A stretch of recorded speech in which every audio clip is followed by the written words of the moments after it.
않고 그 지상파 방송의 채널을 아예 그냥 입점할 수 있도록 해주는 사례가 좀 늘어나는 것 같아요. 그러면 우리나라도 아마 OTT에서 그 실시간 중계도 같이 해줘요. 마치 지금 IPTV 하는 것처럼 그런 이제 공간도 제공할 수 있다라는 것이죠. 그렇게 되면 OTT라는 게 단순하게 그 우리가 이제 주문형 시청을 하는 주문형 동영상 시청하는 공간이 아니라 실질적으로 그것이 그 모두가 모이는 공간이 될 수도 있다라는 것이죠. 그러면 지금처럼 그 지상파 중심의 어떤 채널 전략 가지고는 부족할 수 있다라는 것이 이제 주장의 핵심입니다. 뭐 이건 참고로 하고요. 그러다 보니까 이제 그동안 보편적 서비스나 무료 채널, 유료 채널 등을 통해 가지고 실시간으로 방송되는 것들을 시청하는 것을 보통 우리가 텔레비전을 이용한다고 했던 개념이라면 이게 아날로그 시절의 개념이겠죠. 지금은 좀 더 확장되면 실질적으로는 모든 영상 콘텐츠를 이용하는 것 자체를 다 통합하는 상태에서 전략이 나와야 된다는 것이죠. 채널 전략. 특히 우리가 이제 공영방송 같은 경우는 보편적 서비스를 제공한다면 보편적 서비스를 제공해야 될 영역을 더 이상 지상파에 가둬두거나 한정할 수 없다는 것이죠. 이제 보편적 서비스 영역은 멀티미디어라고 흔히 불렀던 OTT와 어쩌면 유튜브를 비롯한 SNS 영역까지 확장이 될 수밖에 없다는 것이죠. 그건 그 선택의 여지가 아니고 필수가 되는 것이죠. 이제 그런 환경이라는 걸 말씀을 드리고요. 그러니까 미디어 교육과 관련된 이제 분명 문해력 교육이라고 아까 말씀드렸지만 여기 나온 것처럼 오대라는 건 독일 말이 사람 이름이에요. 자기 이름을 쓰면서 오 뒤에 점을 찍고 D2를 쓰는 거죠. D가 이제 독일은 우리는 KR로 쓰지만 걔는 D2로 쓰거든요. 사이트 근데 자기 이름을 쓰면서 O.D2로 쓴 거예요. 근데 저런 일이 우리도 발생할 수 충분히 있을 거라는 생각이 들죠. 왜냐하면 모든 게 다 일본에서는 이 라인 주소를 이렇게 명함에 주는 게 라인 그 아이디명이 열어요. 그게 보통 보편화됐다고 하는데 우리도 좀 지나면 이제 저런 식의 어떤 보편화되어 있는 자기 이름 뒤에 뭔가를 찍어서 주는 디지털 환경에 맞는 방식으로 바뀌게 된다는 것이고 저거는 말하는 방식이나 생활 방식 모든 게 다 디지털 특히 OTT를 비롯해서 소셜 미디어에 익숙한 형태로 바뀐다는 것이죠. 이미 다 그렇게 가 있고요. 그리고 저희 아들이 이번에 이제 고3에 시험을 봤는데 EBS의 도움도 많이 받았지만 제일 도움을 많이 받은 게 친구들이라고 하더라고요. SNS에서 수많은 정보를 자기 주고받는 거예요. 근데 부모한테는 잘 한마디도 안 해요. 심지어 저는 아들이 어느 대학에 지원했는지도 몰라요. 저한테 얘기 해주지도 않고 집사람도 그냥 뭐 몇 군데 썼다라고 얘기하지만 6군데 전체를 얘기해 주질 않아요. 수시가 그렇고 이제 뭐 정시는 그렇겠지만 저는 맨 마지막에 결과만 통보받는 대상이 되는 거죠. 왜냐하면 이야기에도 귀찮은 존재 그리고 불필요한 간섭만 하는 존재가 돼버렸고 말이 통하지 않는 세대가 돼버린 거죠. 근데 이게 단지 아들과의 문제뿐만 아니라 전체적으로 세대 간의 이 분해력을 둔 갈등은 심해진다라는 거죠. 특히 디지털 우리가 네이티브라고 하는 세대가 등장했다고 계속 얘기하지만 이 세대가 우리가 생각한 것보다 빠른 속도로 어딘가를 이미 가고 있는 거죠. 가고 있는 거죠. 요번에 대학 입시 관련돼 가지고 저희가 이제 아들이 뭐 킬러 문항 없앴다 그러는데 킬러 문항 없었지만 전체적으로는 문제의 난이도를 올렸다고 하잖아요. 올렸다고 하는데 뭐 저희 집에서는 제일 흥분한 사람은 이제 대학을 다닌 저희 큰아들하고 그다음에 저희 집사람인데 저희 작은 아들은 뭐 그렇게 흥분하지 않더라고요. 뭐 그래봤자 시험은 시험이지라고 얘기하는데 그게 보통 그런 표현이래요. 어차피 뭐 잘 보는 사람 잘 보고 못 보는 사람 못 보는 거고 포기하는 사람 포기하는 건데 뭐 그게 모두에게 동일하게 주어진 조건이라는 거죠. 그러니까 동일한 조건을 동일하게 주어졌을 때는 문제가 없다라는 거예요. 자기들끼리는. 그게 기본적인 생각이고 저희들은 제도의 문제니 뭐 이런 얘기를 계속 하는데 본인들은 제도의 문제가 아니고 공정하면 된다라는 거예요. 룰이 공정하게 됐다라는 것이 공정한 룰에서 뭐 못 볼 사람 못 보고 잘 볼 사람 잘 보고 내 점수 그냥 나오면 그만이라는 어떤 인식인 거죠.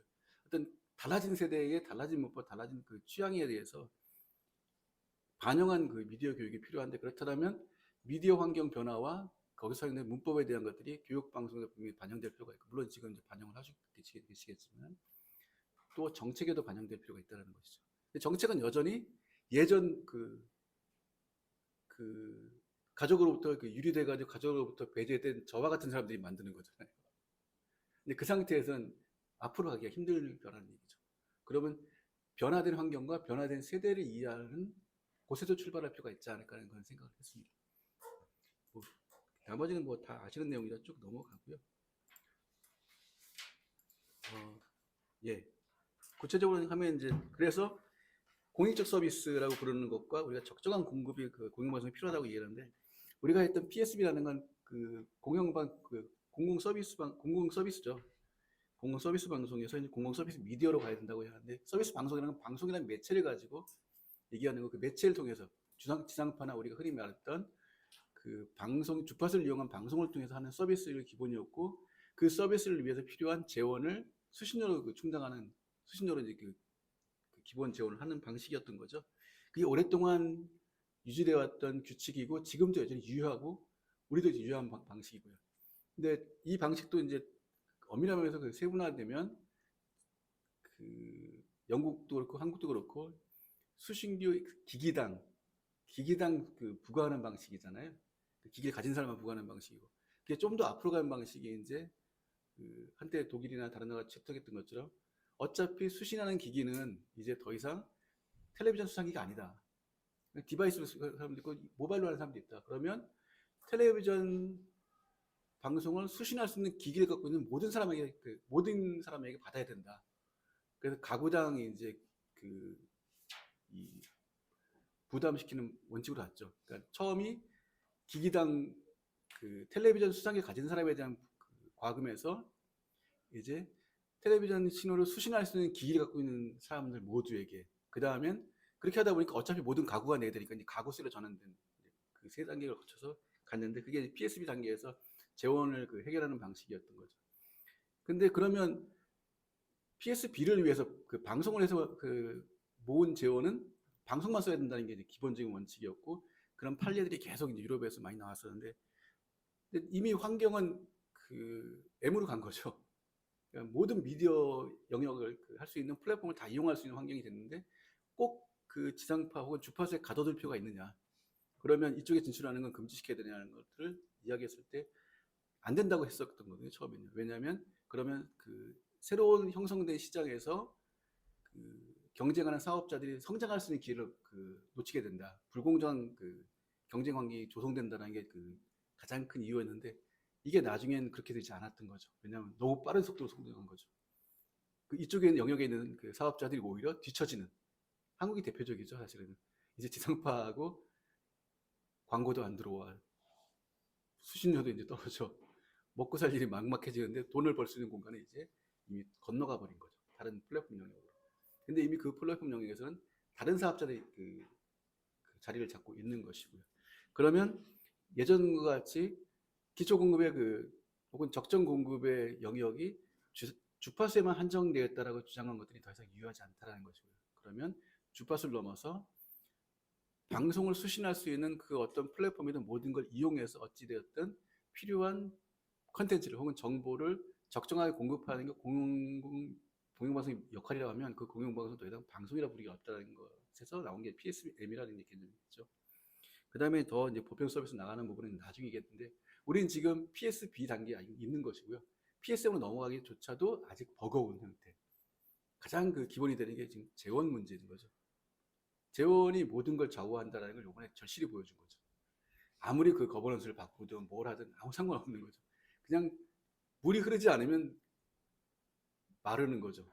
물이 마르면 사람을 쓸 수 없고 프로그램을 제작할 수 없고, 프로그램을 제작할 수 없고 사람이 없으면 이용료는 더 떨어지는 거고, 이용료 떨어지면 효용 가치가 없어지는 거고, 효용 가치가 없다라는 건 더 그 수신료를 납부하겠다는 의사 자체가 점점 적어질 수밖에 없는 악순환이 반복되는 것이고, 이건 그 단지 그 수신료를 쓰는 KBS, EBS만의 문제가 아니고 장기적으로 공영방송 전체의 그 불용론으로 번질 수 있는, 그러니까 불이 전체로 그 번질 수 있는 문제가 되어버린다는 것이죠. 그래서 이제 그 재원이 결국 핵심이 될 수밖에 없는 그런 단계이기는 합니다. 그 공영방송 유형을 한번 세 가지 나눠봤습니다. 저 쭉 하면서 이제 제가 지금 논문을 쓰면서 제가 이제 조작적으로 정의하다가 나눈 건데요. 이게 맞는지 틀리는지 뭐 검증하는 과정에, 특히 논문을 심사하는 과정에서 우리 신삼수 박사님 심사할 확률이 높고 그런데 아마 많이 그 지적을 받을 것 같아요. 근데 세 가지를 일단 나눈 거는 뭐 유형화시켜야지 그 다음에 그 특징이 무엇인가 비교가 가능한 거니까요. 연구 방법은 비교 연구예요. 그러니까 제도를 비교할 때 그 제도가 갖고 있는 특징을 어떻게 비교할 것인가, 그다음에 어떤 기준에서 그 비교 연구 무엇인가를 수정해서 밝혀주고 그 다음에 제가 유형화시켰는데 독립형인데요. 독립형 글자 그대로 교육방송 자체를 독립된 공영방송사로서 혹은 미디어사로서 설립할 수 있게 만드는 것이고, 이 경우에는 뒤에도 제가 설명을 썼지만 설치 법령을 보통 만들어야 되는 거죠. 그리고 독립성을 보장하기 위해서 공적 재원이라는 걸 명확히 하고 상업 재원은 어느 정도까지 쓸 수 있는지를 명확히 정하는 거죠. 일반적인 공영방송에 있는 법제하고 똑같은 거예요. 그리고 독립방송사로서 운영할 수 있는 경영의 자유나 모든 걸 허용하고요. 또 방송과 온라인에서 각각 활용할 수 있는 플랫폼도 정의해 주게 되는데, 그 독립형으로 운영되는 우리 대표적인 EBS죠. EBS는 엄밀한 의미에서 방송 분야에 대해서 명확하지만 온라인 분야에 대해서 명확하지는 않죠. 온라인은 사실 자회사로 운영하는 방식이잖아요. 그리고 온라인을 운영하기 위해서 필요한 재원을 공적 재원에서 보조해 주는 건 절대 아니고요. 그냥 벌어서 온라인에서 하고 또 온라인에 돈을 벌어서 다시 또 그걸 운영하는, 어떤 면에서 돈을 벌기 위해서 온라인을 운영하고 온라인 운영하다 보니까 돈이 벌리고 또 거기에 투자해야 되는 이 악순환인 거죠. 만약에 공적 책무의 일원이라면, 그게 일부라면 굳이 그런 어떤 돈을 벌기 위한 혹은 재원을 마련하기 위한 상업적인 전략이 핵심이 되지 않을 수 있는 거죠, 경영에서. 그러면 좀 더 교육방송의 그 원래 목적에 집중할 수 있다라는 생각입니다. 그건 나중에 비교해서 결과에서 나와야 될 부분이고요. 어쨌든 그 방송과 온라인에서 무엇 할 것인가 하는 부분이고, 대표적인 국가는 이제 한국과 이제 스웨덴인데요. 시대 정신에 맞춰서 대한민국을 썼습니다. 이것도 뭐 나중에 법 위반이 될 수 있어요. 어쨌든 한국이라 쓸 수도 있지만 스웨덴 뒤에 가면 그 기분 나빠하실 분들이 많아서 어쨌든 썼고요. 여기 계신 분은 아니겠지만 그 스웨덴이 좀 우리하고 다릅니다. 그거는 뒤에서 이제 설명을 드리겠지만 재원을 100% 일단 보존해 주는 거죠. 독립된 방송사에 재원을 쓸 수 있는 재원을 충분히 주고 보조적인 재원에 대해서 엄격히 제한을 해요. 왜냐하면 그 보조적인 재원으로 상업 재원을 많이 얻게 되면 사실 돈이 많이 생기게 되면 그걸 쓰기 위한 또 그 전략을 세워야 되고, 쓰기 위해서는 또 다른 불필요한 작업을 할 수 있다라는 거죠. 그럼 당연히 상업방송 혹은 상업적으로 경쟁하는 그 영역에 방송뿐만 아니라 그 온라인 뉴스도 마찬가지지만 경쟁 상황을 불공정한 그 경쟁 상황이 발생할 수 있다는 점에서 상업 재원으로 대한 제한을 엄격히 두고 있습니다.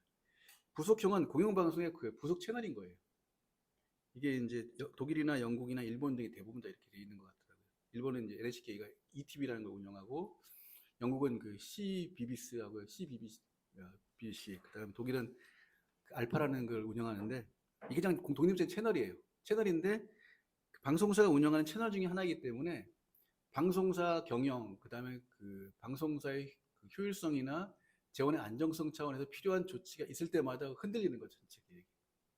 정해놓고 예를 들면 우리가 요번에 100원을 벌었는데 그중에 30원은 교육방송에 쓸 거야가 아니고, 100원을 벌었는데 100원을 프로그램에 예를 들면 인건비 빼고 프로그램 쓸 수 있는 돈이 요번에 60원이 나왔다면 60원 중에 수요에 따라서 그냥 본 채널에서 중요하니까 이쪽이 한 55원 쓰, 이쪽이 5원 쓰겠다 할 수 있고, 그 다음에 3원 쓰겠다 할 수도 있는 거예요. 그게 안정성이 없는 거죠. 그리고 무엇보다 인사와 프로그램 인사와 이제 경영 여러 가지 면에서 그 방송사 본사의 결정에 의존할 수밖에 없는 그런 구조인 거죠. 부문형은 이제 그 제작한 걸 갖다가 그 프로그램 일부러 이제 편성하는 거예요. 그러니까 제작 파트인 거죠. 방송사에 채널 채널을 운영할 수 있는 독립된 부서가 있는 것도 아니고, 그냥 그 어린이 문화 프로그램을 제작하는 부서에서 교육 프로그램도 일부 만드는 방식인데 아주 보편적인 거죠. 대부분의 국가 다 이렇게 한다고 볼 수 있겠고요. 예, 그걸 뒤에 설명한 거고요. 그래서 뭐 대충 조직적인 특징이 어떻게 되는지, 재원의 특징, 그다음에 채널과 플랫폼 전략을 어떻게 채택하고 있는지를 한번 쭉 비교해 봤습니다. 그래서 나중엔 EBS 한번 비교하는 것들을 제가 생각해 봤습니다. 스웨덴의 그 교육방송은 원래 스웨덴이 그 교육방송 역사가 아주 깊은 나라 중에 하나인데요. 1928년부터 29년 사이에 스웨덴 교육부가 학교 라디오 방송을 시범 방송한 다음에 스웨덴 공영방송에서 정기 노출을 시작해요. 31년부터. 프로그램 만들어서 스웨덴 공영방송에 일부 시간대에 아예 그 학교 방송을 송출한 거였어요, 계속요.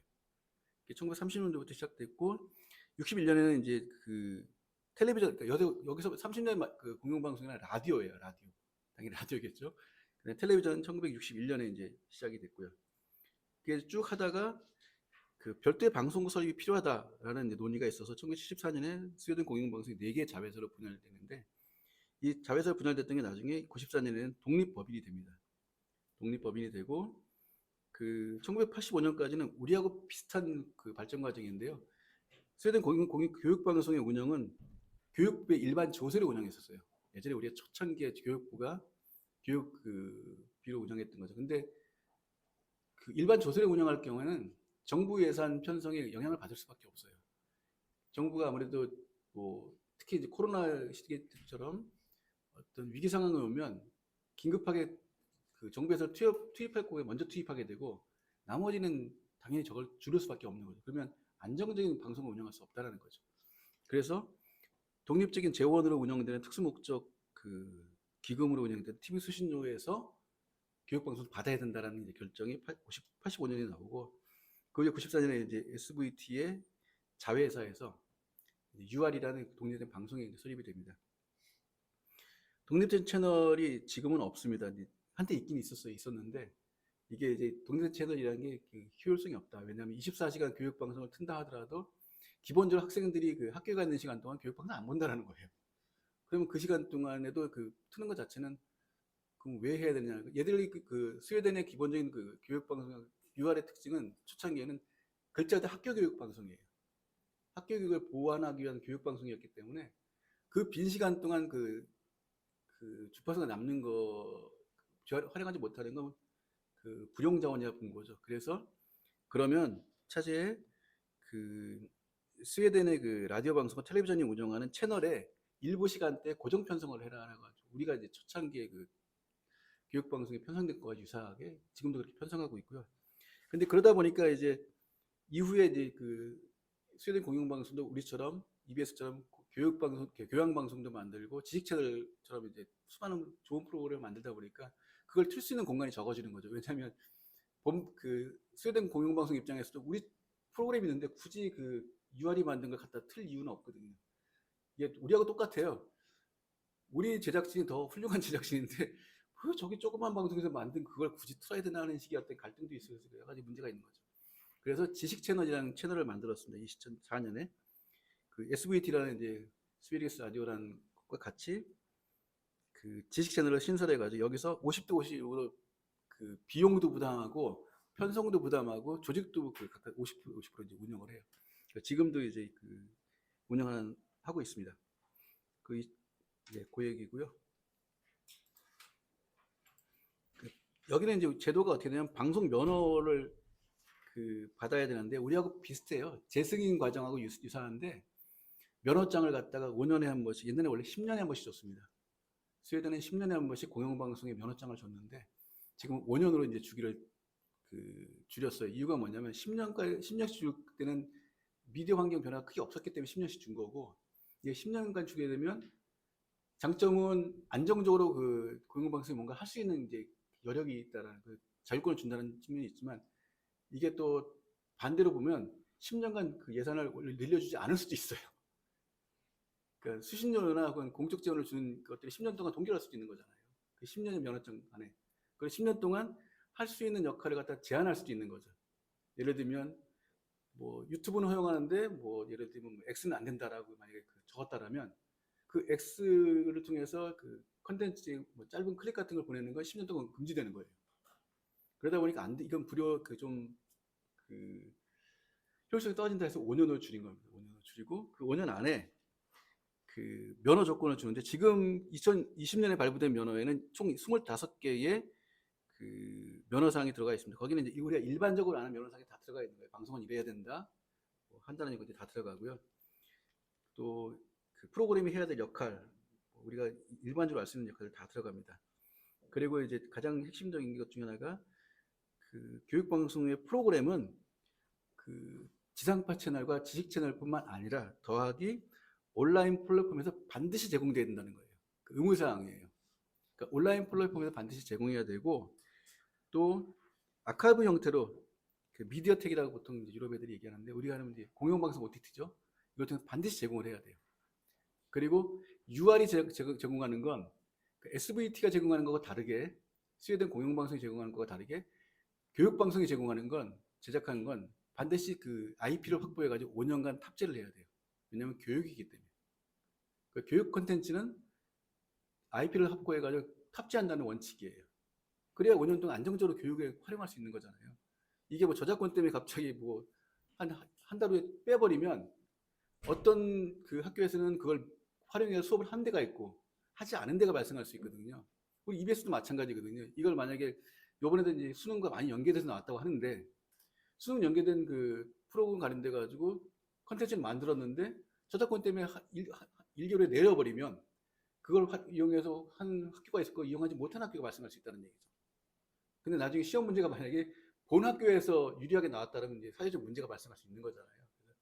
형평성 문제, 그다음에 동등성 문제 때문에 결국은 5년간 무조건 그 교육 관련 프로그램은 탑재를 해야 된다는 원칙을 이제 그 면허장에 넣은 거죠.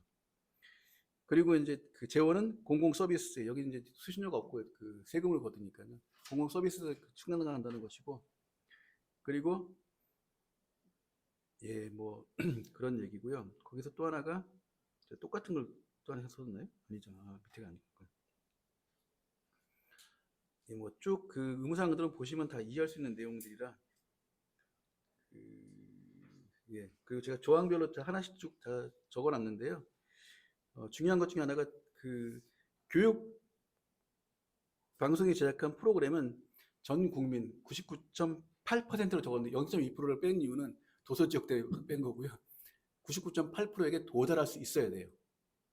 현재 우리나라 그 지금 KBS에 주어진 그 의무사항도 비슷하긴 한데 우리가 99.8%까지 사실 하지 못하고 있잖아요. EBS도 99.8% 도달하기 힘들 거예요. 저 99.8%를 도달하게 무조건 해줘야 되는 거예요. 교육 프로그램에 관해서는 99.8이. 그럼 교육 프로그램이 99.8에 도달한다는 건 공영방송 다른 채널도 99.8에 도달할 수 있어야 된다는 얘기죠. 그게 의무사항 중에 하나고요. 그것도 최고의 디지털 그 기술로 도달할 수 있도록 일단은 해줘야 되고 보도는 한번 상관없이요. 그리고 온라인 플랫폼에서 무료로 제공할 수 있어야 된다는 게 기본적인 의무사항이 되고요. 주 50시간 이상을 편성해야 되는 게 또 그 그러니까 이건 이제 스웨덴 공영방송에 대한 그 채널에 대한 건데요. 그 프로그램 재활용에 대한 것들을 제한을 둬요. 그러니까 거기도 1TV, 2TV가 있는데 1TV와 2TV가 하는 프로그램 방송 내용은 주당 50시간 이상 중복되면 안 돼요. 그러니까 1TV에서 튼 거를 갖다 2TV에 보통 우리 재방송 많이 하잖아요. 그 재방송하는 시간이 다 합쳐서 주에 50시간 넘어가면 그건 금지예요. 그건 나중에 평가해서 그 수신료, 그러니까 그 디지털세를 받는 거에 대한 그 정부의 그 과태료를 부과하는 대상이 되는 거죠. 만약 KBS를 1TV, 2TV로 만약에 비교한다면 제 생각엔 10시간 이상이 나올 것 같은데요. 왜냐하면 일일 드라마를 보통 1TV하고 2TV에서 아침에 보통 방송을 하는 거, 점심때가인가요? 중복돼가지고 그 편성하는 경우가 많기 때문에 그러한 경우를 방지하기 위해서 교차 재활용을 제한하는 것이 있고요. 또 뭐 나머지 쭉 보시면 될 것 같습니다. 예, 그리고 어린이 방송에는 광고가 금지된다는 것이고요. 그리고 그 허락된 게 뭐 중에 하나가 뭐냐면 이제 광고 관련된 건데요. 스포츠 중계하고 예외적인 행사에서만 스폰서를 할 수 있어요. 스폰서 할 수 있고 기본적으로 스폰서링, 광고는 금지되고 스폰서링도 금지되어 있어요. 교육방송에. 재원은 그냥 수신료로 하라는 그 디지털세로 하라는 얘기고 예외적으로 스포츠 행사는 그 허락하고 있고 그 다음에 유럽 방송연합에서 그 다른 나라 방송과 협약을 통해 가지고 공동으로 송출하는 프로그램이 있을 수 있잖아요. 예를 들면 뭐 유럽 그 가요 그 유러피언 그 송 페스티벌 그런 게 있잖아요. 그런 거나 이런 것들은 공동으로 송출하기 때문에 그때는 할 수밖에 없죠. 그러면 일정한 부분 이쪽도 이제 그 스폰서링 받은 비용을 그 배당 받으니까 그런 것들은 허용하는데 그 외에는 극히 예외적인 경우로만 하고 있고 그나마도 스웨덴 공영방송은 스웨덴 공영방송이 후원 주체가 등장하는 그 방송은 연 최대 20회로 제한돼 있어요. 그러니까 20회 이상 송출을 못하게 되는 거예요. 그 얘기는 국가대표 대항전이나 뭐 월드컵 이런 걸 생각하고 나면 20회라는 건 되게 짧잖아요. 근데 절대 이걸 넘기지 못하게 되어 있다라는 것. 그만큼 이제 공공의 영역에 있는 방송사와 상업적인 영역에 있는 방송사를 명확히 구분하고 있는 거죠. 특히 재원을 통해서 방송하고 있다는 것이고요. 그리고 되게 자유로운 국가이긴 하고요. 정보 공개도 그렇고 되게 자유로운 국가이긴 한데 이게 아마 그 오랫동안 전쟁을 겪으면서 나왔던 문제이긴 할 텐데 재난 주간 방송이자 국가 비상사태 시에 국민에게 정보를 신속하게 제공하기 위해서 그 정부가 그 주파수를 압수할 수 있어요. 그 기간 동안에. 그 군이 주둔해가지고 방송을 할 수 있게 돼 있어요. 법적으로. 전시는 전시 방송을 하는 거예요. 그 의무사항이에요. 그리고 전시 방송하기 위해서 그 제작진들은 종군 취재하고 안전 교육을 받아야 돼요. 군사 교육을 받아야 돼요. 그 전시 교육을 하기 위해서. 이게 나치 시절에 어떤 그 침범부터 해가지고 수많은 그 외세의 침략을 받다 보니까 그 준비를 상시하게 돼 있는 거예요. 스웨덴 기자들은 그 분쟁 지역 갈 때 큰 문제가 없어요. 어차피 일상적으로 하는 게 예비군 교육하고 다르게요. 실제로 그 전시에 그 총알이 날아다니는 곳을 어떻게 취재할 것인지, 어떻게 카메라 돌릴 것인지 실질적으로 그 연습을 하는 것들, 교육을 받는다는 거죠. 그게 의무사항이라는 겁니다. 법에 나와 있어요. 그게 좀 독특하긴 한데, 그러니까 전시 방송의 의무하고 전시 방송 할 수 있는 교육의 의무를 부과하는 거죠. 법을 통해서. 예, 예, 잘 가고 있습니다. 제가 독일 사안에 뭐 이미 많이 했기 때문에 그 제가 스웨덴 사건 하고 뒤에 넘어가도록 하겠습니다. 뭐 조직은 이렇게 되어 있습니다. 그 자체 조직 한 230명이 근무하고 있고요. 그 본사와 지사가 한 3군데 있고 그 240명의 이제 대충 이런 그 조직 구조로 운영되어 있다는 걸 말씀을 드립니다. 보시면 대충 뭐 어느 방송사 조직은 비슷하니까요. 보시면 금방 아실 것 같아요. 예. 예, 뭐 재원 쭉 제가 이건 그 주어진 재원을 어떻게 썼는가를 쓰고 재밌는 건 이 사람들 인건비를 별로 그 별도로 그 계산하지 않고 제작비 안에 인건비를 다 집어넣어가지고 계산을 했더라고요. 그래서 보니까 그 대충 제작 그 인건비가 전체 주재원에서 78.2%가 인건비라고 그러니까 사실 제작 파트에서 제작진들이 가져가는 돈이 그 정도 된다고 보는 거죠. 그 임금까지 다 합치면 그렇게 집어넣어서 계산을 했더라고요. 별도로 그 인건비를 따로 이렇게 빼지 않고 그만큼 그 교육 방송을 위해서 들어가는 이 인력의 그 창의적인 노동에 들어간 비용이 많다라고 이제 그렇게 보여주는 것 같습니다. 예, 뭐 교육 그 얘기고요. 대충 그 운영하는 채널은 그 이게 실시간 방송 채널이고요. 이쪽에 이제 별도의 플랫폼 운영이에요. 별도의 이제 그 어플리케이션을 해가지고 어플리케이션 통해서 들어갈 수 있도록 그 프로그램을 제공하고 있고 이쪽은 또 별도로 운영하고 있는 그 학생들한테 태블릿으로 이제 이용할 수 있도록 학교에서 그 저학년들이죠. 저학년들의 우리 이제 뭐 옛날에 뽀로로 낸 것처럼 저학년들이 들어가서 이렇게 볼 수 있도록 그런 그 어플리케이션을 개발해서 제공하고 있습니다. 이쪽에 UR의 어떤 그 일반적인 어플리케이션과 좀 구분하는 이쪽은 이제 UR 플레이는 뭐냐면 OTT예요. 그 교육방송 전용 OTT가 UR 플레이고 저 OTT 들어가면 다 있는 거예요. 그동안 했던 것들을. 근데 이게 TTT라고 부르는 이 어플리케이션 취약 준비 아동 그러니까 학교 못 들어간 아이들한테는 별도의 그 어플리케이션 만들어가지고 거기에 들어갈 수 있도록 또 제공한다는 거죠. 근데 스웨덴의 아이들을 치고 이거를 이용하지 않는 애는 없다고 얘기합니다. 우리 시기에 하면 펭수와 이제 뽀로로 같은 거죠. 저기 들어가서 처음부터 교육을 받을 수 있어요. 아예 그 교육에 특화된 뽀로로겠네요. 그죠? 펭수는 아닐 것 같고 유아한테. 어쨌든 그 교육 그 어플을 운영하고 저 어플이 운영되기 위해서 상당히 많은 투자를 하고 있다는 그런 얘기. 독일 사례는 제가 넘어가겠습니다. 이거 시간이 많이 지나가지고요. 쭉 넘어가고 대충 그 세 개를 비교하면 우리도 EBS 법이 있고 독일도 알파가 비록 그 부속형 채널이긴 하지만 미디어 국가협약의 설치 근거 조항이 있어요. 법이 설립된 거고 UR도 이제 법이 있고 면허장이 따로 있고요. 공적 재원을 쓰는 건 다 마찬가지긴 한데 스웨덴은 아예 그 공적 재원의 거의 99%가 공적 재원을 보시면 되고 99.9%라고 볼 수 있고 우리는 3%인가요? 3% 정도, 대략 3% 정도의 수신료의 그걸 받아가지고 이제 운영하는 나머지 다 상업 재원으로 하고 있는 것이고요. 독립방송하기 마찬가지지만 우리는 실질적으로 실시간 방송에 대한 의무만 있고 온라인에 대한 의무는 주어지지 않는 거죠. 온라인에서 어떤 온라인 플랫폼의 운영 의무가 없다라는 건 사실상 재원도 주지 않겠다는 얘기가 같다는 거고요.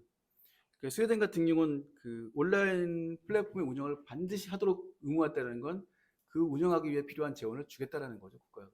그 재원과 결국은 플랫폼 전략을 같이 갈 수밖에 없다는 것이고, 재원이 주어져야지 그다음에 프로그램을 만들고 플랫폼 운영할 수 있을 테니까요. 그 특징을 보면 약한 재정적 독립성 때문에 결국 규제 판매를 비롯한 상업 수익으로 공영 미디어를 운영해야 되는 게 이제 우리 EBS 현실이라면, 어떤 면에서 OTT 시대에 맞는 공적 책무를 주고 그 재원 구조와 어떤 면에서 운영 방식도 바꿔야 된다는 것이고요. 그게 이제 합리적인 방법이겠죠. 물론 언제 될지 모르지만 그게 필요하다는 건 뭐 제시할 필요가 있고. 근데 인지도 상당히 높잖아요, 또요. EBS에도 인지도 상당히 높다는 거. 그게 좀 다르게 나타나는 것이고요. 독일의 알파는 원격 교육 중심이에요. 고등교육과 대학 교육 중심의 플랫폼으로 출발했지만 이제 기본적으로 예산과 경영의 자율성이 없기 때문에 군소 PP로 전락하고 인지도도 낮은 편이에요. 실제 독일 내에서 인지도가 상당히 낮은 채널 중에 하나가 알파라는 것이죠. 우리 EBS는 전혀 다른 상황이라는 거죠. 그게 독립성이 보장되지 않은 부속된 채널로서 갖고 있는 한계라고 볼 수 있습니다. 스웨덴의 UR 같은 경우는 우리하고 비슷하게 인지도 상당히 높고 활용도가 높은 곳이에요. 근데 동시에 재정 독립성이나 경영 독립성, 제작 독립성이 모두 갖춰져 있고, 학교 교육과 인성 교육도 뿐만 아니라 평생 교육, 이제 우리 사회 교육이라고 그러면서 하는 것들이 가능한 그런 플랫폼 전략을 할 수 있도록 재정적인 안정성과 되게 조직 운영의 안정성이 보장됐다라고 할 수가 있습니다. 여기까지 하겠습니다. 고맙습니다. 보편성 확장 차원에서 한번 이제 우리 다른 나라 사례를 통해서 어떻게 하면 된다. 지금 OTT 얘기도 해주셨고 거기에 있어서 뭐 적극 감사하고, 물론 그게 다 재원과 있기 때문에 재원 때문이에요라고 말하기는 좀 그렇고, 아까 말씀 주신 것 중에 조금만 부연하고 제가 제 얘기를 조금 더 하자면, 일단 교과 콘텐츠 같은 경우도 지금 아까 그 KBS의 마이K 같은 경우 왜 화질 문제가 되냐, 그다음에 또 스포츠 중계할 때 지상파 방송을 뻔히 하고 있는데 OTT에서 못 봐, 중계권 때문에. 그런 것들은 문제가 되는데, 우리가 UHD 한다고 막 크게 화질을 앞세우고 나갔지만 정작 유튜브라든가 넷플릭스의 화질이 탁월하기 때문에, 실제로 유튜브 같은 경우는 우리가 테드링을 하게 되면 집에 있는 그 대형 TV로 봐도 화질에 대한 불만이 한 개도 없을 만큼 전환을 시켜주잖아요. 그래서 우리도 어쩔 수 없이 아주 최근에 물론 교육부랑 또 얘기도 해서 제가 그동안 최고 화질이 1Mbps 스트리밍이었는데 2Mb로 업그레이드했어요. 지금 신입사원 말씀대로 비용이 그만큼 들어가죠. 그런 작업도 하고, 이게 이제 이 스트리밍 시대에 또 피할 수 없는 그것도 이 방송사의 부담으로 작동하는 걸로 생각합니다. 제가 생각하는 이 공영방송의 보편성 확장은 아까 우리 많은 학자들이 분류하듯이 접근의 보편성, 소구의 보편성, 지불의 보편성, 특히 접근이라는 게 지리적인 접근으로 많이 얘기되고 있지만 지금 이제 매체에 따라 다양한 매체, 어느 매체 언제 어디서나 볼 수 있는 그런 상태로 나가줘야 되는데, 방금 말씀 주신 OTT 같은 경우도 그런 케이스죠. 드디어 이용 형태가 그렇게 바뀌었는데 지금 우리는 지상파 UHD를 하고 있지 않습니다만 어느 순간부터 우리 내부에서도 UHD보다는 지금 OTT를 어떻게 하면 고도화할 것인가, 많은 사람들이 이용해 할 것인가에 주목하고 있죠. 그런 데 있어서의 너무나 큰 안타까움이 있고, 아까 말씀하신 그 영국처럼 공영방송이 연합을 해서 무료 OTT를 활성화한다거나 하는 방안이라도 좀 됐으면 좋겠는데, 그런 논의나 제안들이 수신료라든가 공영방송 위기라든가 이런 것들과 묻혀서 많이 안타깝게 생각합니다. 독일 같은 경우는 ARD, ZDF 서로 연합해서 무료 OTT를 활성화하려고 하는 움직임도 있고, 그래서 저희도 좀 기회가 된다면 어느 정부가 됐건 보수가 됐건 진보가 됐건 이용자의 그 미디어 이용 주권 향상이나 이런 걸 위해서는 이런 쪽에 좀 신경을 써야 되는 것 아니냐라고 얘기를 하고 싶고요. 그 다음에 이제 우리가 소부의 보편성인데, 이 부분이 우리 EBS 같은 경우는 제일 안타까운 부분입니다. 사실 우리가 자연 다큐를 찍고 요즘 웬만한 것들이 개인 유튜버로 대체할 수 있는 컨텐츠들이에요. EBS가 재원이 없다 보니까 그런 류의 컨텐츠를 만들어 올 수밖에 없었고 사실 지식산 기 같은 경우 요즘 개인들이 오히려 더 쉽게 만들 수 있고 거의 뭐 인공지능에 원고 넣고 하면 만들어질 수 있는 정도의 수준인데 저희가 진짜로 저는 회사 안에서도 많이 얘기합니다만 드라마라는 장르, 스포츠, 예체능 이런 부분도 좀 영역도 넓히고 포맷도 다양화해서 공급을 해야 되는데 지금 그런 여건이 못 되고 있는 거죠.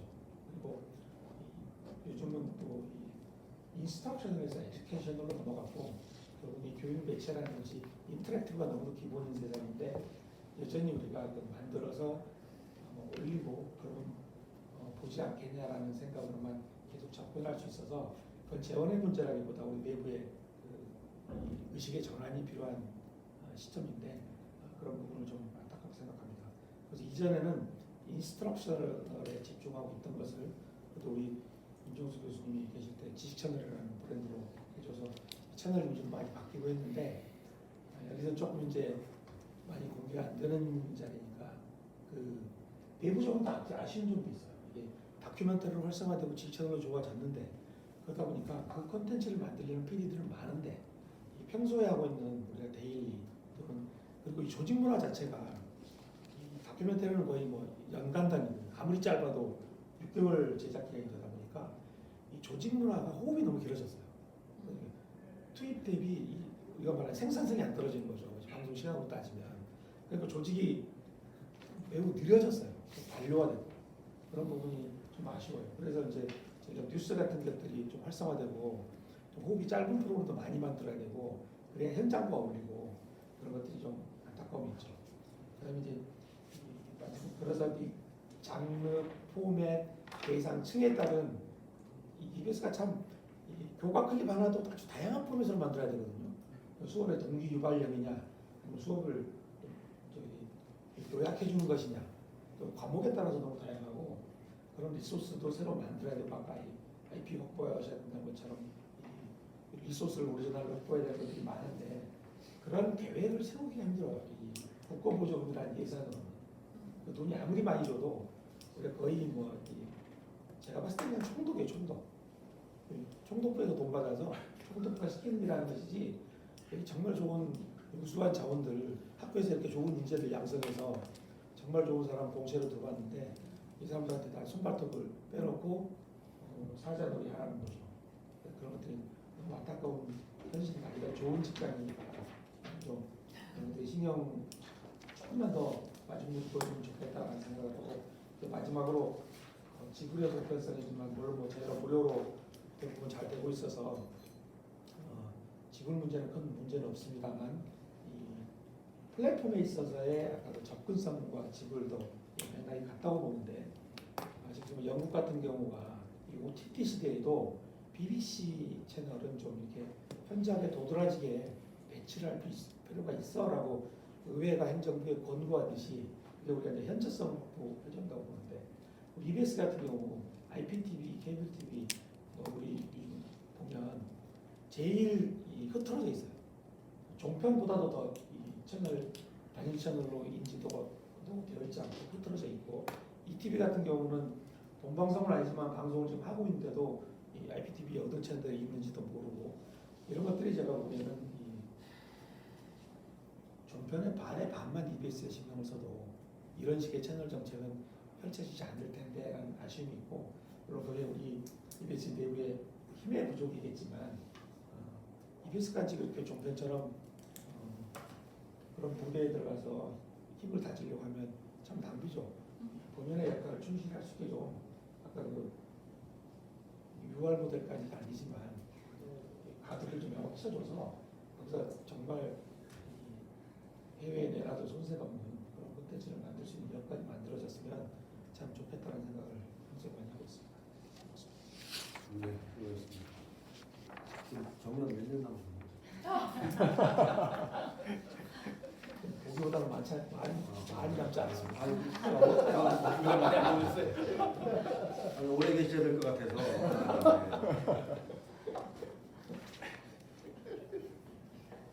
이게 사장이 좀 힘든 사람들이 가야 되는데 전남에 무슨 대학 교수가 가가지고 안 돼요.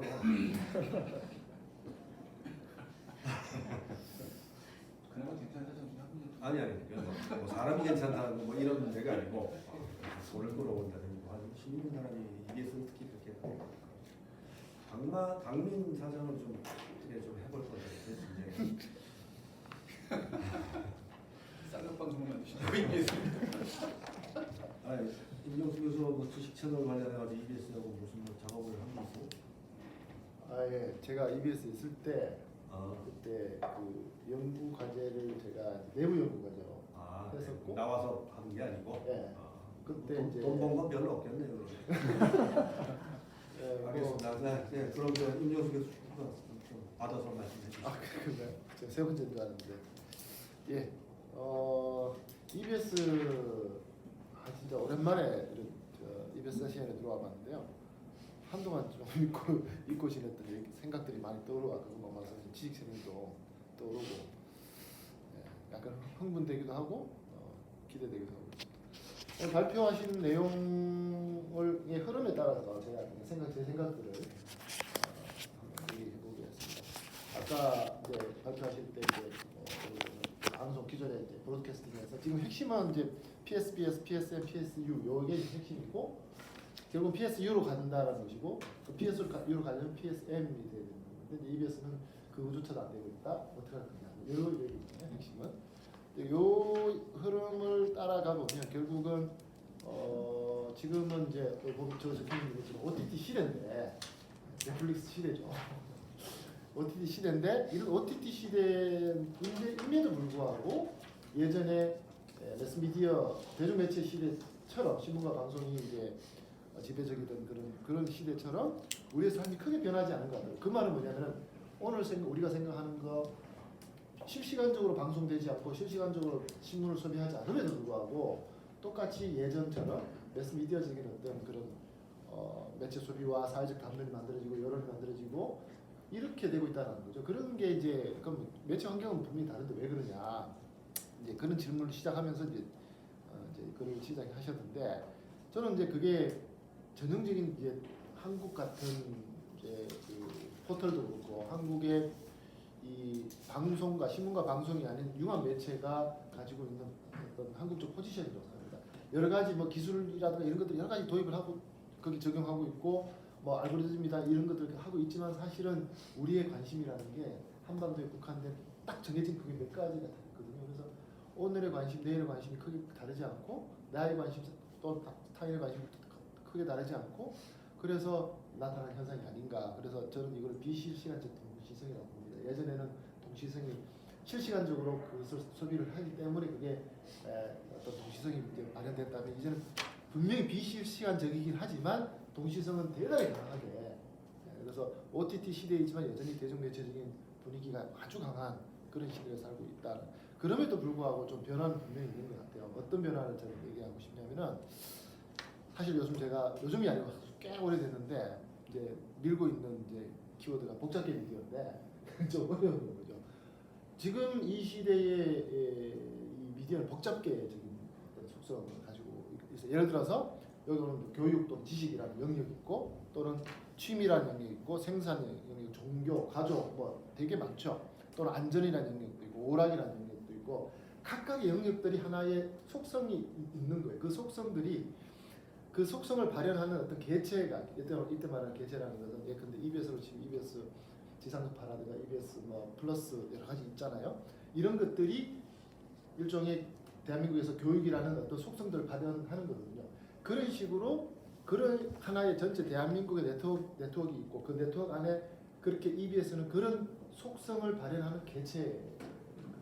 예전에는 예컨대 공영방송이면 공영방송, 상업방송, 상업방송 같은 개체 중심적으로 모든 것들이 하고 있어 이 개체가 모든 것을 다 하는 것처럼 했지만, 이제는 그 노드라고 흔히 이제 네트워크에 대해서 노드라고 하죠. 그 네트워크 안에서 그 교육 또는 지식이라는 것을 EBS도 하지만, EBS는 하나의 개체로서 그런 속성, 아까 말한 그런 지식이라는 그 속성들을 실현하지만, 사실은 EBS가 아닌 곳에서도 엄청 많이 그런 거 같아요. 메가스터디도 그런 거 하는 메가스터디가 하나의 개체지만 그런 속성을 실현하죠. 그것을 시장에서 경쟁했을 때 과연 누가 더 이제 어필하느냐. 최근에는 보니까 제가 우리 아까 중상적인 말씀드렸는데 그래서 그런지 채널 A에서 최근에 그 제목은 내가 모르겠는데 그 교육과 관련된 정승재 선생하고 나온 깜짝 놀랄 정도로 그런 채널 A도 이제는 좀 편이긴 하지만 교육 또는 학교 교육 또는 지식과 관련된 속성을 실현하는 거거든요. 그 네트워크 안에서. 왜냐하면 이제 이제는 매체가 따로 분리돼서 우리에게 오는 게 아니고 다 연결된 어떤 네트워크 구조 속에서 이제 일어나는 거니까. 그래서 이 속성과 개체적인 사고가 되게 중요한데 그래서 20세기 동안에 대중매체 시대 때는 사실은 그 개체 중심으로 사고를 했어요. 공영방송의 사회적 기능을 보고 그래서 수십 년은 어쩌고 이런 식의 개체를 지금은 이 속성을 얼마나 잘 실현할 거냐 그 속에서 PSB가 아니고 PSM이 사실은 그런 것들을 실현을 해야 되거든요. PSB에서는 이제 이미 거의 과거고 그래서 퍼블릭 서비스 미디어가 이때 말하는 미디어라는 것은 방송을 버리지는 않겠죠. 기존의 방송을 포함한 여기서 말하는 OTT라는 것은 하나 딱 정해진 요거 OTT 이게 아니고 사실은 그 이후에 융합 매체가 다 이제 사실 OTT라고 본다면 수많은 어떤 유료 방송부터 시작해서 EBS가 가지고 있는 그런 반디였나요? 뭐였죠? 라디오? 네. 지금도 하나요? 반디? 네. 그런 것도 그것도 사실 OTT거든요. 그런 것들이 쫙 종합되어서 일종의 퍼블릭 서비스 미디어가 이제 발현이 이제 실현이 돼야 되는데 그래서 지식과 교육의 어떤 속성들을 대한민국의 사회의 존재감을 이제 발현해야 되는 거예요. 근데 이제 지금 그걸 하려니까 돈도 없고 인력도 모르겠습니다. 인력은 뭐 어떤지 모르겠는데 일단 돈이 없고 뭐 이런 얘기잖아요. 네. 또 그렇게 이제 그까지 얘기를 좀 해볼 수 있는데 근데 저는 이 얘기를 듣고 EBS 옛날 이제 거의 이제 17, 8년 전 얘기를 한데 제가 EBS 나오기 전에 이 얘기를 사실 했었어요. 그때. 무슨 얘기를 했냐면 PMP 얘기를 했어요. 그때 이제 퍼블릭 미디어 프로바이더라 해가지고 그러니까 공영 미디어 제공사업자 이런 식의 그래서 PMP 그러니까 그 당시에 유행하는 코어의 PMP 다 그렇게 이해를 하시더라고요. 그래서 그 내부 게시판에서 막 그래서 PMP가 뭐야 하면서 했던 기억이 나는데 지금 말한 PSM이 바로 그런 거거든요.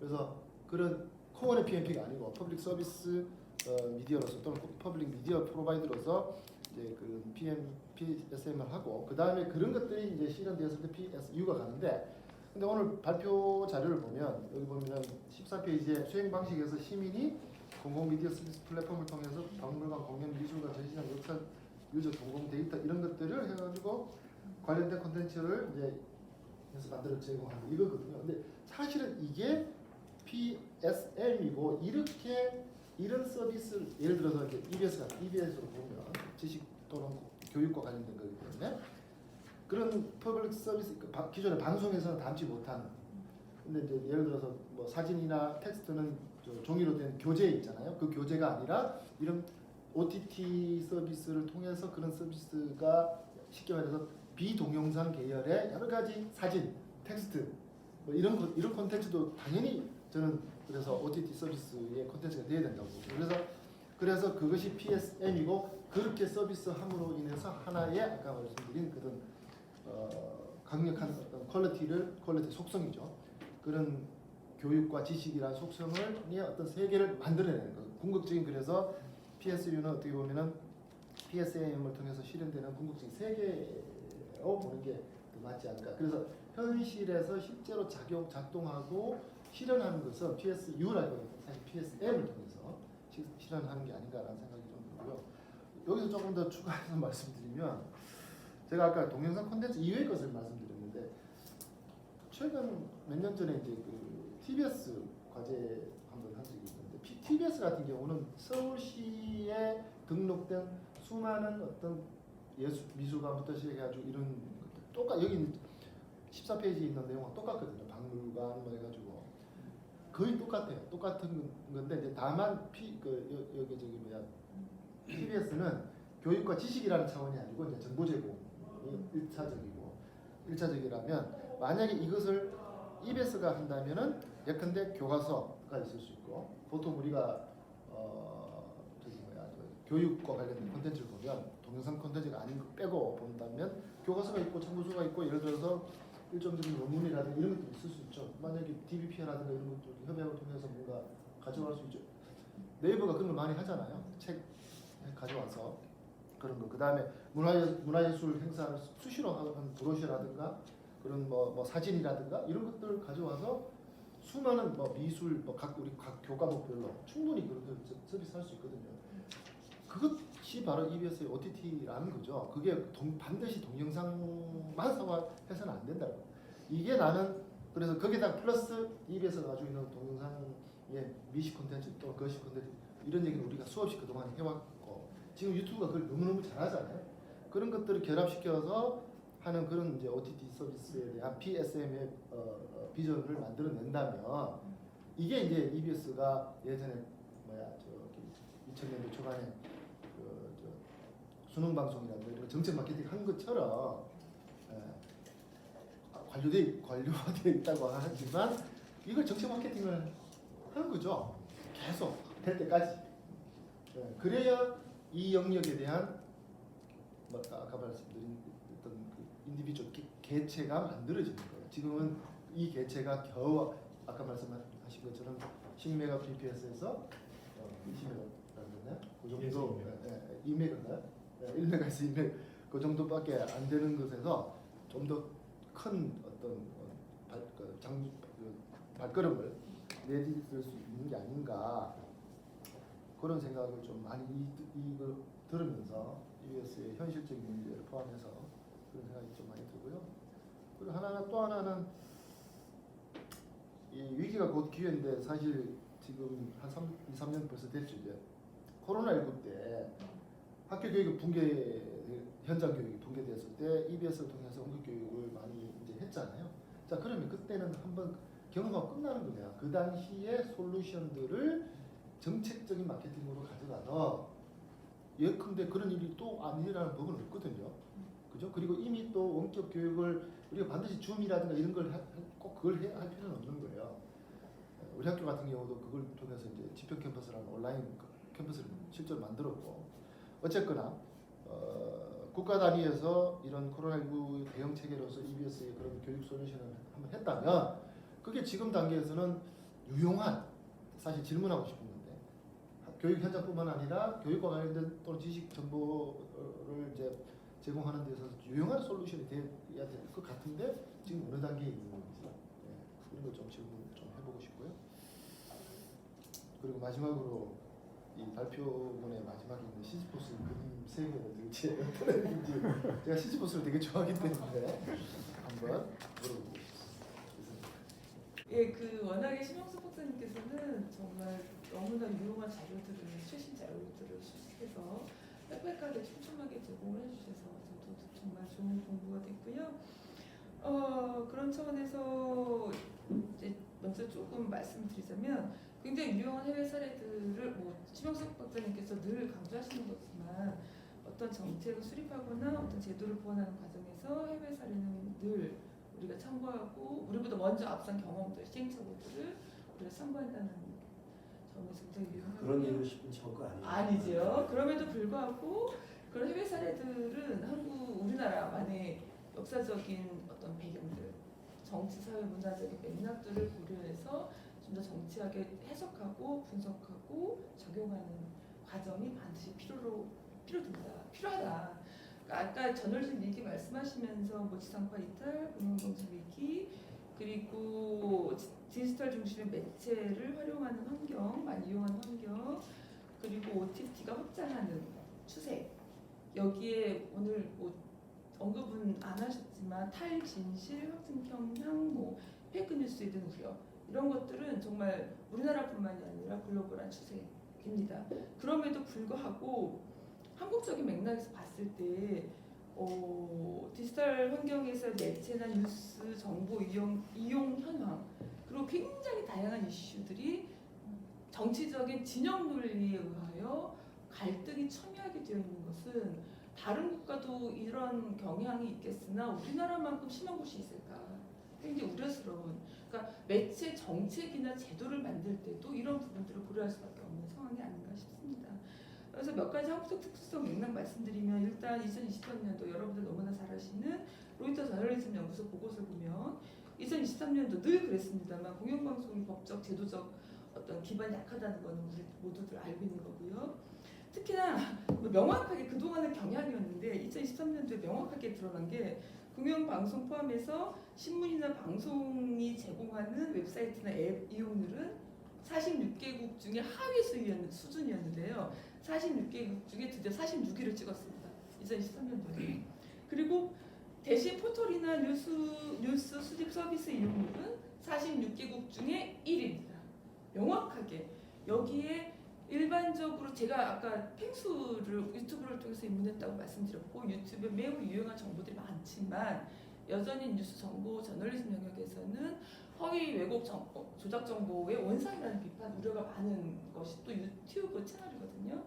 근데 우리나라 2023년도에 조사 결과에 따르면 2명 중 1명이 유튜브 뉴스를 이용합니다. 해외보다 높습니다. 이용 비율이.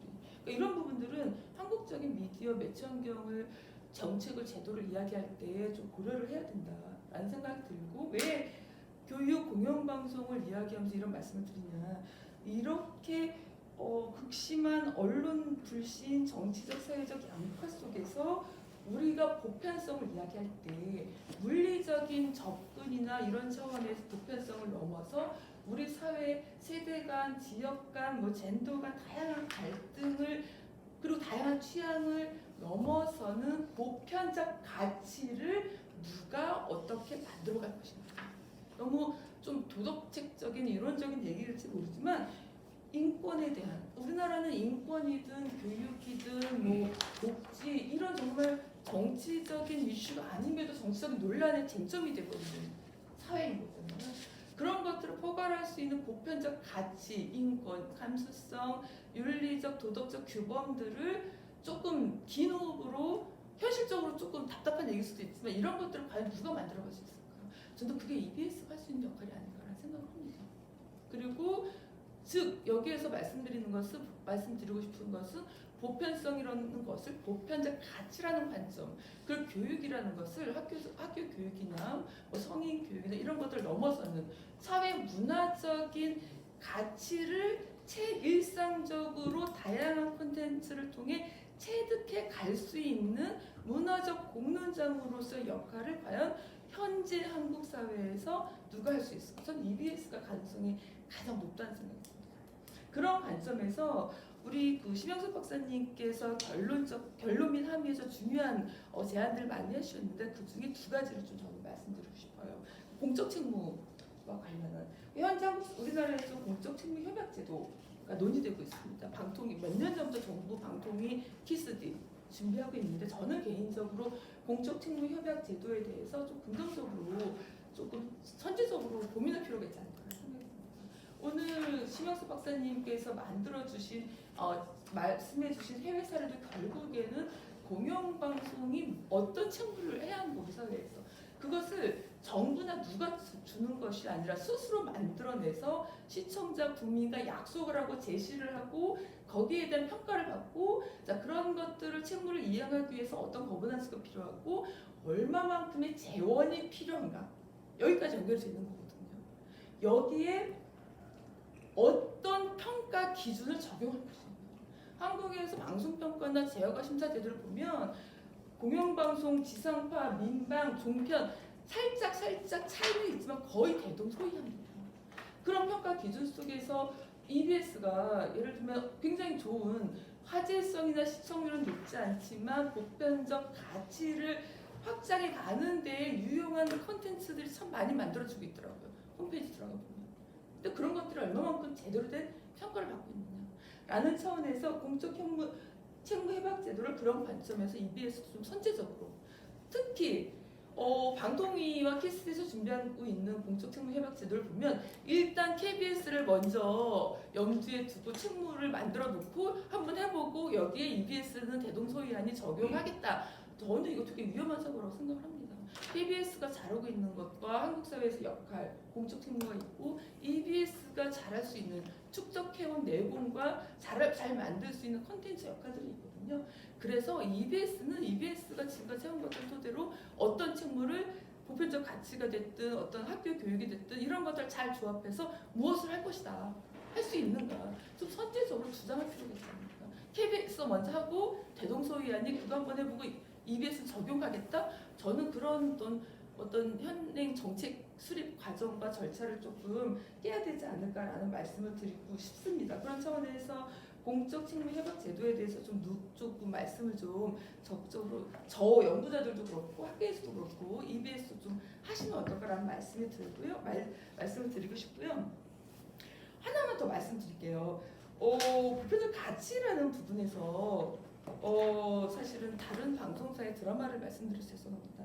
작년에 우리들의 블루스라는 드라마가 굉장히 상업성과 화제성과 작품성에서 큰 호평을 받은 드라마가 있는데 저는 사실은 그 드라마에서 지금까지도 가장 인상적이었던 기억에 남는 장면과 대사가 있습니다. 그 대사를 제가 다시 적어왔는데요. 14회를 보면 한지민 배우가 연기했던 영옥의 언니가 나옵니다. 다운 증후군 정은혜 작가. 우리나라 드라마에서 그러니까 다큐멘터리를 제외하고 그 다운 증후군 장애인 그 배우가 직접 출연하는 건 최초라고 합니다. 여기에서 한지민 배우가 의 영옥 역할과 이 연인인 김우빈 배우가 그 연기한 선장이 이제 대화가 나와요. 그러니까 선장이 영옥의 언니 영희를 보고 당황했던 다운 증후군 언니를 보고 당황했던 걸 보고 영옥은 예전에 사귀었던 남자친구와 마찬가지로 언니가 부담스러워서 넌 나랑 헤어질 것이다 선을 긋는데 이 선생이 뭐라고 얘기를 하냐면 이렇게 얘기를 합니다. 내가 영희 누나 보고 놀랐어. 영희는 이제 다운 증후군 환자죠. 영희 누나 보고 놀랐어. 근데 그럴 수 있죠. 다운 증후군 처음 보는데 그럴 수 있죠. 그게 잘못되었다면 미안해요. 그런 장애가 있는 사람을 어떻게 해야 하는지 학교, 집 어디서도 배울 수 없었어요. 이런 상황에서 내가 어떻게 해야 하는 게 맞는지 몰랐다고요. 그래서 그랬어요.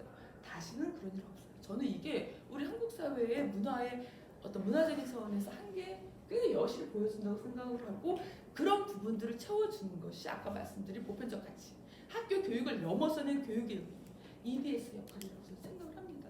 그리고 그런 차원에서 봤을 때 등록금 유치원에 그 별이 캐릭터가 나온다고 하더라고요. 그러니까 자폐 스펙트럼을 지닌 아이 캐릭터 다른 사회적 취약계층의 아이들도 나오는데 굉장히 이런 시도들이 유의미한 시도들이 과연 한국 사회에서의 일률적인 방송 평가 기준 화제성과 시청률 혹은 질적 평가 과정에서 얼마만큼 제대로 평가받고 있는가.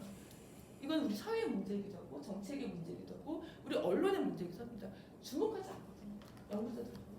이런 차원에서 이런 보편적인 가치를 그러니까 교육은 학교 교육을 보완하는 역할도 물론 중요해요. 여전히 해야 하지만 여기에 플러스 문화적 공론장으로서 EBS만이 교육 공영 방송으로서 우리 사회에서 갈등을 치유하기 위한 긴 호흡으로 해야 할 역할들 이런 것들을 좀 더 주목하고 방송 평가 제도 정책 영역에서 제대로 평가받을 수 있는 시스템을 함께 만들어가는 논의가 빨리 시작되었으면 좋겠다라는 말씀으로 제 토론은 마무리하겠습니다. 감사합니다. 저는 이제 말씀해주신 사항들을 너무 잘 듣고, 근데 그 이제 같이 이렇게 좀 논의를 확장하기보다는 저는 좀 다른 관점을 좀 말씀을 드리고 싶은데, 우선은 그 심영섭 박사님의 발표는 굉장히 이제 많은 공부와 인상이 깊었습니다. 특히 그 지금 공영 미디어나 미디어 교육과 관련돼서 사실은 EBS뿐만 아니라 우리 사회가 교육의 문제가 점점 학생 수도 줄어들게 됐고 평생교육인의 전환 이런 부분들도 EBS에서 고민하셨던 부분들도 사실은 특히 이렇게 변화가 이루어지는 것 같지도 않고 그런 측면에서 보면은 지금 말씀해주신 여러 가지 사항들 그리고 교육 미디어의 어떤 이 지금 특히 이제 스웨덴 사례 같은 게 굉장히 인상이 깊었거든요.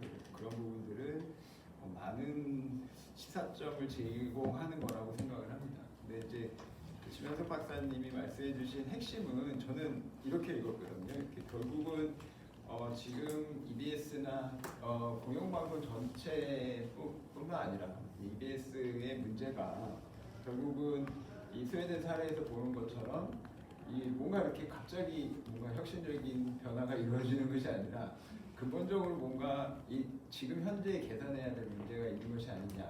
근데 그것이 어떻게 보면은 재원의 문제가 아니냐 이런 걸 강조하시는 것처럼 저는 좀 읽혀가지고 이제 그런 부분에서 자꾸 있다 보니까 이제 지금 공영방송 우리 이제 전체 방송이나 공영방송뿐만 아니라 EBS의 어떤 현실의 문제를 좀 생각해 보아야 되지 않을까 이런 생각이 좀 들었습니다. 그러니까 현실의 문제는 지금 이 수신료 블리징스 이후에 KBS가 처한 문제부터 시작이 되는 것 같습니다. 그래서 재원 문제 그리고 이제 제가 알기로는 뭐 이렇게 알려진 바로는 45% 이렇게 이런 얘기가 나오던데 내부적으로 뭔가 변화가 분명히 있어야 되겠죠. 근데 EBS도 당연히 그런 부분에 영향을 받으실 것 같기도 하고 이제 수신료가 문제가 됐다는 것이 결국은 이제 우리 사회가 그동안 이제 공영방송에 당연한 것처럼 이렇게 제공이 되었던 아니 주어졌던 그런 공적 재원의 문제가 흔들리는 거라고 보여지고 이제 그런 부분들이 전체적인 어떤 그 재원의 문제라든가 현실의 문제를 더 어렵게 하는 것이 아닌가.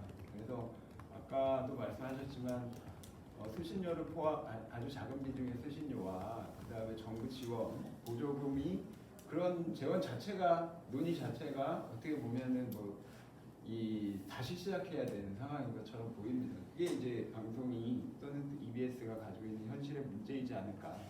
결국은 그런 규제를 우리가 뭐 바꿔야 된다. 뭐 이런 일반적인 담론보다는 당장 현실의 문제를 어떻게 좀 해결할 수 있는 방안을 고민해 봐야 되지 않을까 이런 생각을 좀 했었고요. 그런 의미에서 스웨덴 사례가 많은 어떤 시사점을 제공하고 있는 것 같다. 그 중에서 이제 특히 플랫폼 전략이나 OTT라고 하는 제가 읽어보니까 이제 UR 플레이는 무료인 것 같습니다. 그래서 무료 플랫폼 미디어 또는 아니면 OTT 미디어인데 저는 계속 이제 뭐 그런 EBS의 어떤 논의들과 EBS가 저는 이제 충분히 지금까지도 EBS가 보편적 서비스라든가 교육 컨텐츠라든가 어떤 지식 컨텐츠로서의 가치는 충분하다고 생각하거든요. 그리고 저는 외부의 평가도 그렇다고 생각을 합니다.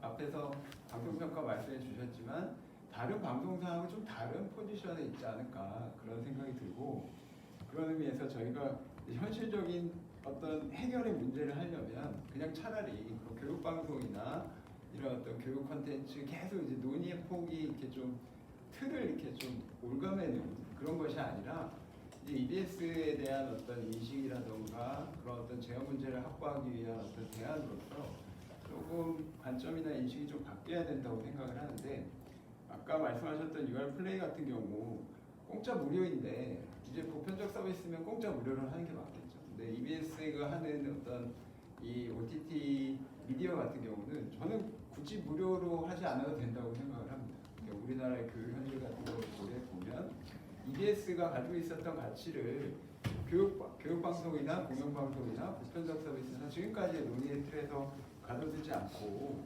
현실에 당장 어떤 현실의 문제를 해결하기 위해서 조금 더 뭐 구독 모델을 하거나 아니면 차라리 그냥 광고 모델로 적극적으로 그런 이 어떤 담론의 변화가 좀 필요하지 않을까. 그리고 오히려 상업적인 재원이라고 여기 써주셨는데 그걸 우리가 이제 상업적인 재원으로 표현을 하든 어떤 방식이 되든 다양한 재원의 확보 방안 아니면 또 다양한 재원을 어떤 방식으로 좀 새롭게 접근할 것이냐.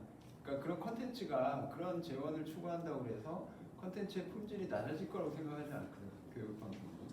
그래서 그런 측면에서 좀 관점이나 인식의 전환이 필요하고 좀 어떻게 보면은 지금 현재 시장 상황이라던가 아니면 방송 환경이라던가 그런 어떤 우리가 지금까지 얘기했던 공영방송의 틀이나 이런 부분들이 분명히 변화가 있을 거라고 생각이 듭니다. 보조금도 마찬가지일 거라고 생각하거든요. 그러면 기재부가 하는 그런 것도 사실은 기재부 마음대로 그것을 스탑하면 그냥 스탑하는 거거든요, 사실은. 그러니까 그 방송이라던가 이런 현실을 고려하지 않을 거라고 생각합니다. 그런 부처들은. 그렇기 때문에 이제 좀 현실적으로 정말 뭔가 좀 대안을 고려하실 그런 시기인 것 같기도 하고 그래서 지금 말씀해주신 심영석 박사님의 그런 사례를 정리한 부분이라든가 시사하는 부분들이 많은 부분에서 어떻게 보면 새로운 방안을 고민하는 데 출발점이 될 수 있지 않을까 그렇게 생각을 합니다. 네. 좀 짧았지만 빨리 마무리하겠습니다. 고맙습니다. 네.